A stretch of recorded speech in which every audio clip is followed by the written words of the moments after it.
The gavel struck like a gunshot, reverberating through the hushed chamber.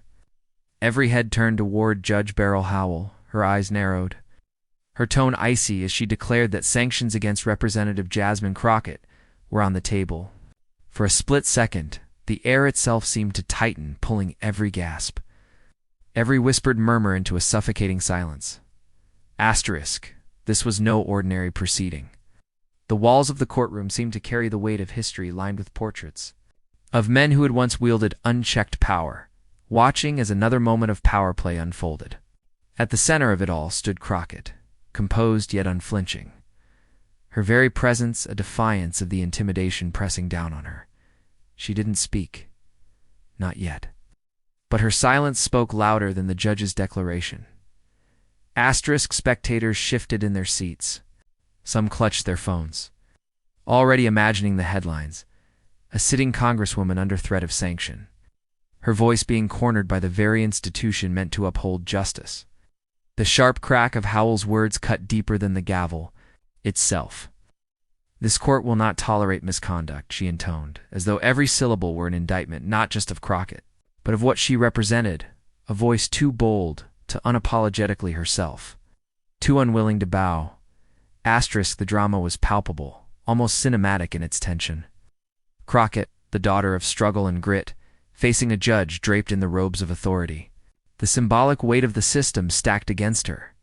Yet the room betrayed something Howell couldn't control, the flicker of curiosity in the eyes of the audience, the unspoken question of whether this confrontation would end in submission or in something altogether unexpected. Asterisk, time seemed too slow. Cameras clicked in the back, faint flashes marking the gravity of the moment. Every detail, the tightening of Crockett's jaw, the faint echo of Howell's command, etched itself into memory. This wasn't just legal procedure. It was a battle for dignity unfolding before a captive nation. Asterisk, the courtroom leaned forward collectively, suspended on the edge of what would happen next. Because while Judge Howell had framed the story as her wielding control, every soul in that chamber sensed that the balance of power was about to shift in ways none of them could predict. Asterisk, but just when it seemed Crockett's career might be cornered, she did something no one saw coming. Sanctions. The word alone carried weight. A threat usually reserved for lawyers who crossed unforgivable lines or officials who disrespected the sanctity of the court. For a sitting member of Congress to face such a measure was almost unheard of. That's what made Judge Howell's announcement so explosive. It wasn't just a reprimand, it was a deliberate strike meant to send a message to the casual observer. It may have seemed like a procedural skirmish, a technicality, but for those who understood the stakes, the gravity was undeniable. Sanctioning Representative Jasmine Crockett wasn't about order in the courtroom. It was about silencing a voice that had grown too loud, too sharp, too unwilling to conform to the comfortable narratives of power. Asterisk, Crockett had never fit the mold of a quiet backbencher. She had risen quickly, earning attention not just for her intellect, but for her fire, her unapologetic defense of marginalized communities, her willingness to call out hypocrisy, and her refusal to shrink in the face of hostility. Every time she spoke, people listened. Not because she courted controversy, but because she embodied a raw authenticity that millions of Americans, immigrants, working-class families, women of color saw in themselves. Asterisk, and that visibility was dangerous. It rattled those who thrived on unchecked dominance, who preferred a stage where voices like Crockett's were either muted or absent entirely. Howell's sanctioned threat carried that subtext. It was more than discipline. It was a shot across the bow. A reminder of the system's ability to punish those who dared to challenge it. Asterisk, but what made the moment even more chilling was its rarity. Sanctions are rarely leveled against members of Congress in judicial settings, and when they are, the headlines linger for weeks, stains reputations, reshapes careers, and sometimes ends them altogether. Howell knew this. Crockett knew it too. And yet, standing in that room, Crockett didn't flinch. Asterisk, the tension in the air wasn't just about her, it was about what she represented. A young, black, unapologetic woman, standing in the crosshairs of a system that for centuries had thrived on marginalizing voices like hers. To sanction Crockett was to declare in effect that even in the halls of American justice, certain people could be made an example of when they rose too high. But this wasn't just a personal struggle. Crockett's fight resonated far beyond those walls. For women watching across the country, particularly women of color, her presence in that courtroom was proof that they, too, belonged in places designed to exclude them. For immigrant families, who had sacrificed everything to build a life in America, she was living proof of possibility. To see her silenced now would not just be a legal maneuver, it would be a symbolic erasure. A chilling message that the system still held the power to crush dignity when it became inconvenient. Asterisk, every camera in that room captured the gravity of the moment.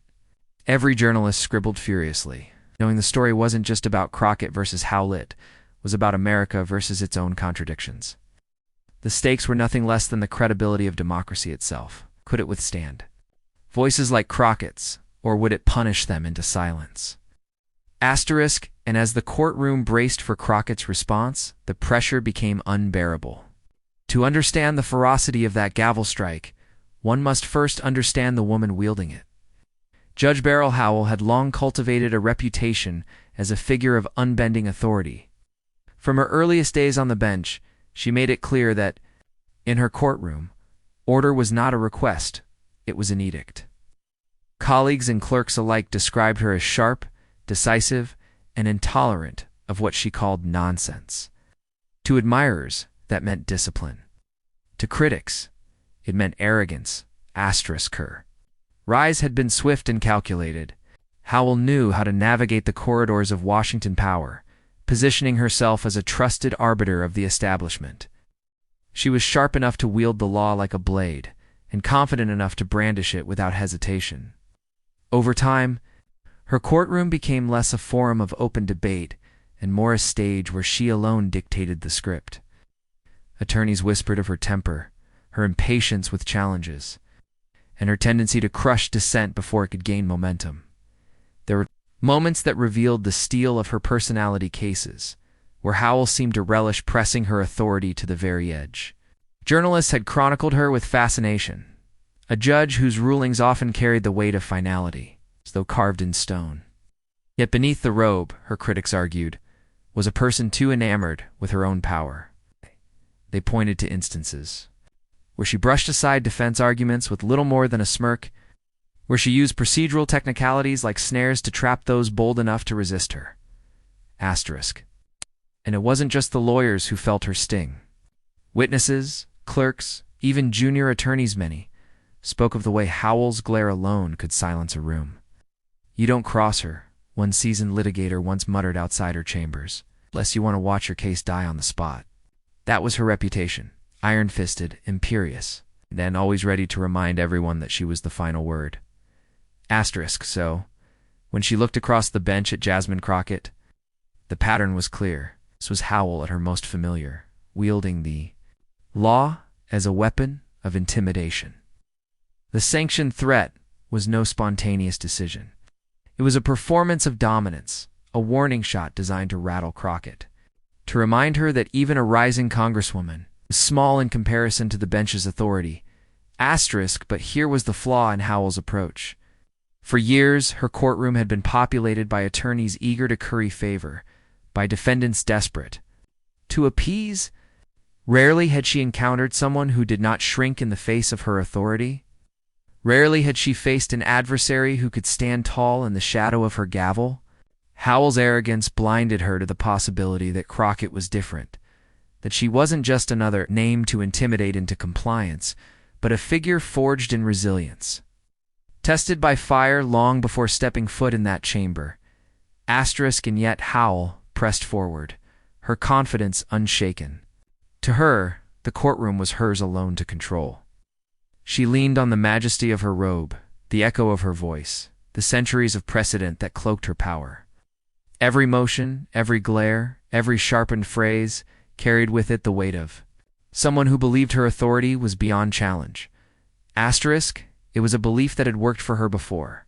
Again and again, Howell had faced down critics and emerged unscathed, her rulings upheld, her control reaffirmed. But what she failed to grasp was that this moment was different. Crockett was not just a defendant of circumstance or an attorney. Fumbling through arguments, she was a congresswoman whose very identity challenged the assumptions. Howell leaned on Non's identity forged in defiance of systems designed to keep her silent. Asterisk. That tension, the arrogance of Howell against the resolve of Crockett was the true story unfolding beneath the surface. And while the judge may have seen the sanctioned threat as a routine assertion of control, those watching sensed something deeper. This wasn't merely the flexing of judicial authority. This was the establishment attempting to silence a voice that had grown too powerful to ignore. But Howell's iron grip was about to be tested by a woman who had faced down storms before. Long before the cameras were trained on her, before her name became a headline, Jasmine Crockett was already defying the odds. Ouch. She didn't emerge from privilege or glide effortlessly into power. She came from a world where struggle was part of daily life, where opportunity had to be chased down and fought for with bare hands. That upbringing etched resilience into her bones, a resilience that no gavel strike could ever erase. Asterisk, from a young age, Crockett displayed a stubborn determination that set her apart. While others dreamed quietly, she spoke boldly. She questioned authority, not out of rebellion, but out of an unshakable belief that fairness was not a luxury, it was a right. That instinct drew her toward the law, not because it promised prestige or wealth, but because it was the clearest path to fighting for those whose voices were muffled by systems designed to keep them silent. Asterisk, law school wasn't easy. She didn't have the family connections or financial cushions that smoothed the path for others. What she had instead was grit. She spent nights buried in casebooks, mornings preparing for classes, afternoons working side jobs just to keep the lights on. Every challenge only sharpened her edge. Every closed door only fueled her resolve to push harder, learn more, and prove she belonged. Asterisk, her early career was less about lucrative firms and more about service. While others chased partnerships and high salaries, Crockett chose clients no one else wanted, the underrepresented, the overlooked, the forgotten. She stood in courtrooms where the odds were stacked, fighting for people who couldn't afford a voice. And she won, not always, but often enough to earn a reputation. Judges who once dismissed her as young or inexperienced soon realized she was not a lawyer to underestimate. Opponents learned quickly that her calm demeanor masked a razor-sharp intellect and an unflinching will. Asterisk. But Crockett wasn't content to stop at individual cases. The deeper she immersed herself in the law, the more she saw the patterns, the systemic inequities that chained whole communities. It wasn't enough to win battles one by one. The system itself needed to change. That realization pulled her into activism, and activism pulled her into politics. Asterisk, running for office was another uphill fight. The establishment didn't make space for voices like hers. She was told to wait her turn, to tone down, to play it safe. But waiting her turn would have meant waiting forever, so she ran anyway, powered not by wealthy donors, but by people who believed in her enough to knock on doors, make phone calls, and spread her message. Against the odds, she won. Asterisk, in Congress, Crockett quickly became known as someone unafraid to speak truth to power. She wasn't flashy for the sake of flash. She wasn't reckless for the sake of attention. But when lines were crossed, she called them out.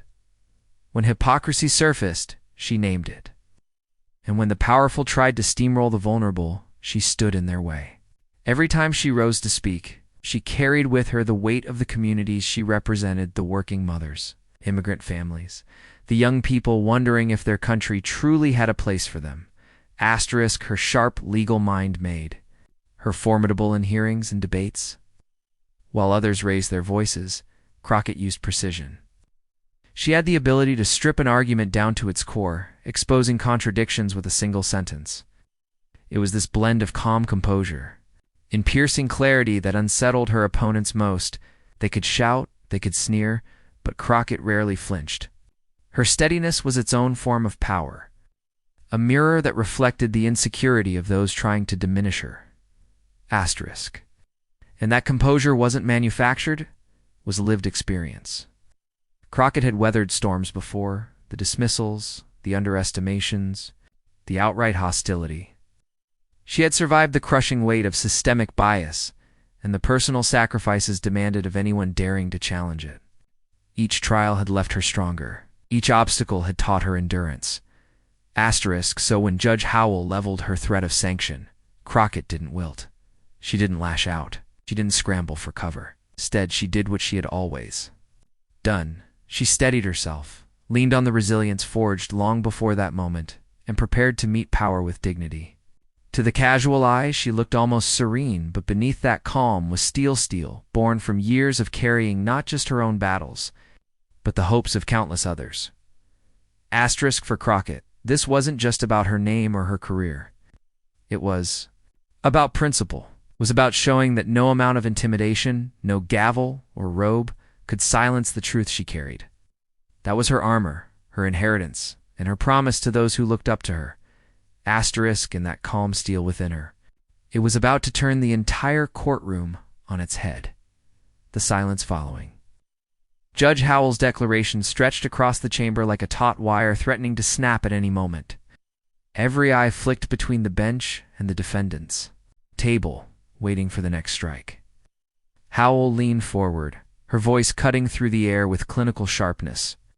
"This court does not take disrespect lightly," she said, her tone deliberate, each word dropped like a stone into still water. "Representative Crockett has left this bench with no choice but to consider the most serious of remedies." Asterisk gasps rippled again, softer this time, edged with disbelief. To speak of sanctions so early, so publicly, was a deliberate escalation.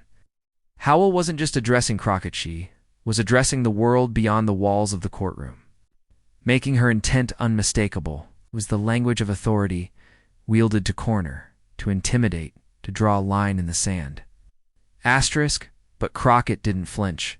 She sat perfectly still, her gaze steady, her hands folded loosely before her. Her silence wasn't submission, it was composure. The kind that unsettles aggressors because it refuses to provide the reaction they crave. The contrast was stark. On one side, Howell pressing down with the full weight of the court. On the other, Crockett radiating an almost unshakable calm. Asterisk, the judge pressed again. "Representative Crockett, this is your opportunity to address the matter. The eyes of this court and the nation are upon you." The words dripped with warning, as if daring Crockett to falter. Asterisk around them, the atmosphere thickened. Journalists shifted in their seats, pens scratching furiously, cameras clicking in quick bursts. Supporters of Crockett held their breath, sensing the moment was about to tip into history. Detractors, meanwhile, leaned forward, hungry for the spectacle of a rising star brought low by the gavel of authority. Asterisk. It was a duel without swords. But the tension was sharper than steel. Howell, cloaked in the authority of her robe, sought to dominate through procedure and precedent. Crockett, with nothing but her poise. Prepare to answer not as a defendant, but as a woman who had walked through fire long before she entered that room. Asterisk, the silence stretched again. Howell's glare hardened, her voice rising ever so slightly. "The court will not wait indefinitely. If you have nothing to say in your defense, the record will reflect that choice." It was the final tightening of the vice. The unmistakable signal that the sanction hammer was poised to fall. Asterisk, and still, Crockett did not rush. She let the words hang, let the room feel the oppressive weight of Howell's authority. She understood. Something vital, that timing mattered as much as substance. Every second of her silence deepened the tension, amplified the stakes, made her eventual response not just anticipated, but inevitable. Asterisk, for the spectators, it was unbearable. The clicking of pens slowed. Breaths became shallow. Even the shuffling of papers ceased. All that remained was the steady thrum of expectation. The growing recognition that this confrontation was spiraling toward a breaking point. Howell believed she was tightening her grip. But the longer Crockett held her silence, the more it became clear that control was beginning to shift. Asterisk, finally, Howell raised the gavel once more, her patience visibly strained. "Very well, she began, her tone final, the words carrying the gravity of impending judgment. If Representative Crockett has chosen silence, this court will proceed asterisk. But before she could finish, Crockett lifted her gaze fully, her voice quiet but steady. Cutting through the room with the precision of a blade, asterisk, everyone thought the gavel would come down on Crockett, till she opened her mouth.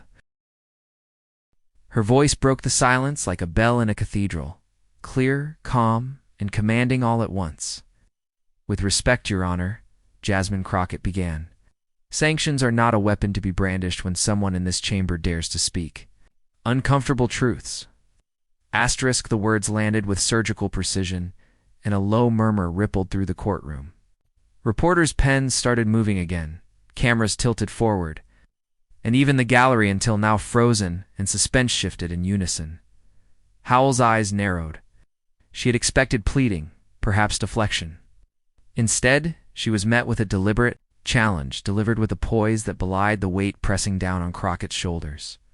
Asterisk, Crockett didn't rush. She let the silence work for her, each pause stretching just long enough to make every word feel heavier. Sanctions, she continued, are designed to deter misconduct.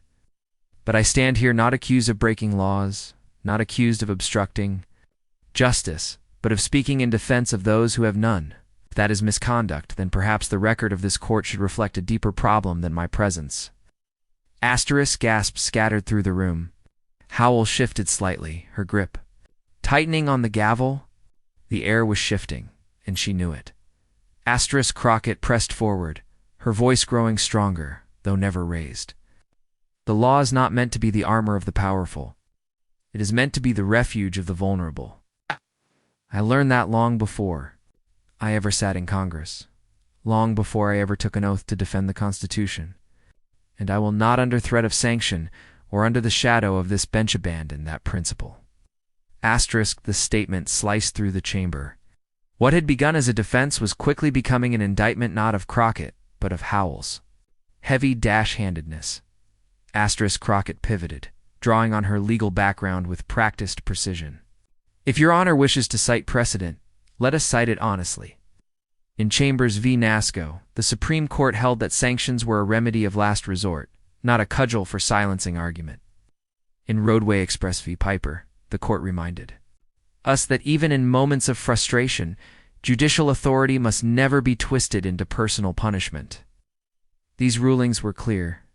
Sanctions are for protecting the integrity of justice, not for stifling its advocates. Asterisk, reporters nearly fell out of their seats.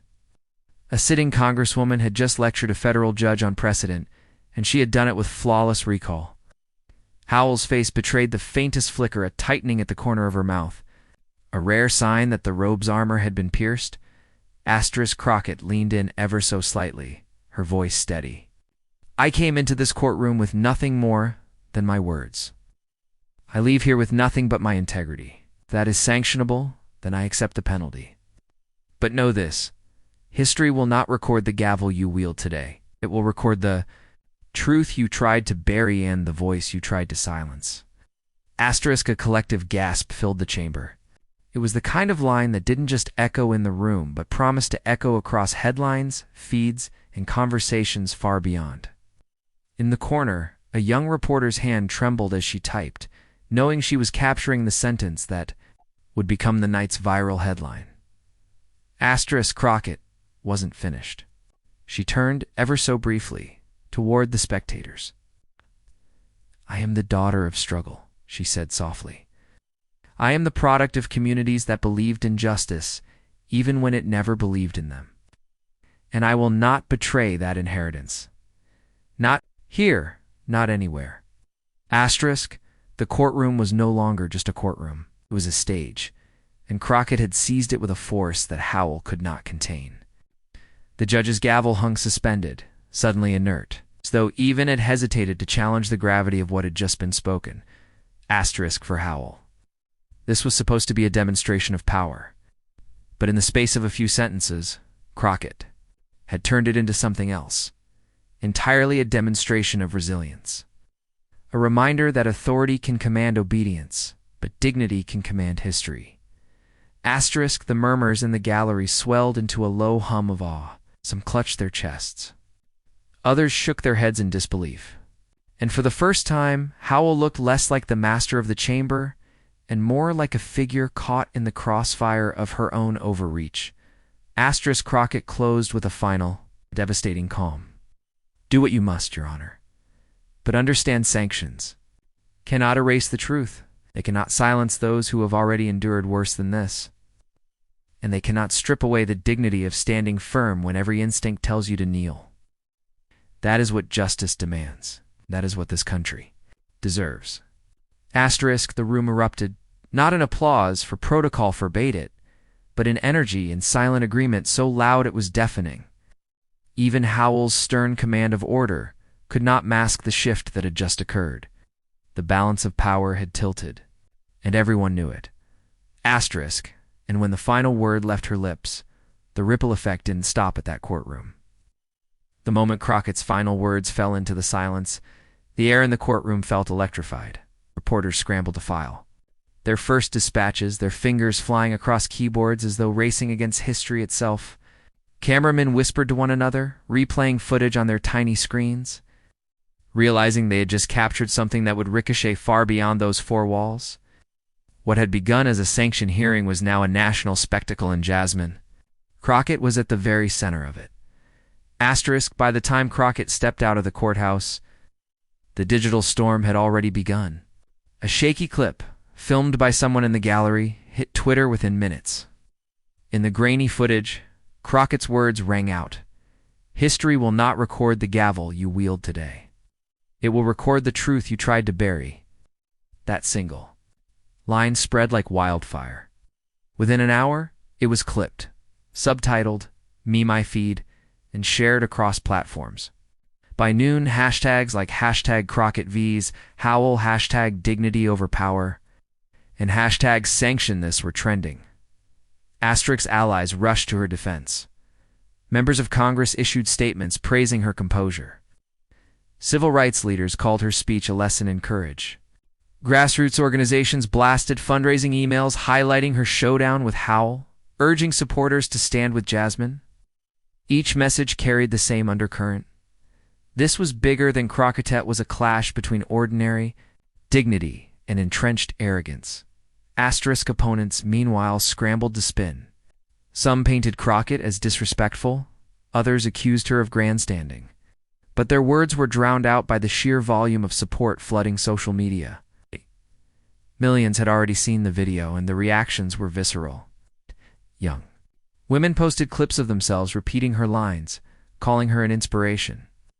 Immigrant parents shared it with captions like, "This is why we came here," for voices like hers. Even late-night hosts picked it up, replaying the exchange with theatrical flair, framing it as the week's most unforgettable moment. Asterisk, the courtroom, which Howell had intended to dominate, had transformed into a crucible that launched Crockett into another dimension of influence. Commentators noted the irony in trying to silence her. Howell had amplified her voice to a scale no campaign or press conference could have achieved. The very sanctioned threat that was supposed to break her had made her iconic. Asterisk, by the end of the day, Crockett's following on every platform had surged. TikToks dissecting her legal references drew millions of views. Instagram Reels overlaid her quotes with cinematic music, transforming her defense into a rallying cry. On Twitter, users mocked Howell with split-screen memes. On one side, the gavel frozen midair. On the other, Crockett staring calmly, captioned simply with, "She won." Asterisk news outlets couldn't keep up. The morning shows brought in panels of analysts to debate whether Howell had overstepped, while others marveled at Crockett's poise. Cable networks looped the footage endlessly, each cycle adding new angles, new commentaries, new testimonies from those in attendance. It was no longer just a courtroom story. It was a cultural flashpoint. Asterisk, even celebrities weighed in. Actors, musicians, and activists reposted her quotes with messages of solidarity. A best-selling author tweeted, "Jasmine Crockett just gave every young person of color a masterclass in dignity under fire." The ripple effect was undeniable. Stretching from Capitol Hill to living rooms across America, Asterisk, but not all of the impact was digital. Constituents began gathering outside her district office, some holding homemade signs, reading, "We stand with Jasmine." Small vigils popped up in cities far away, people gathering to watch and re-watch her words projected on makeshift screens.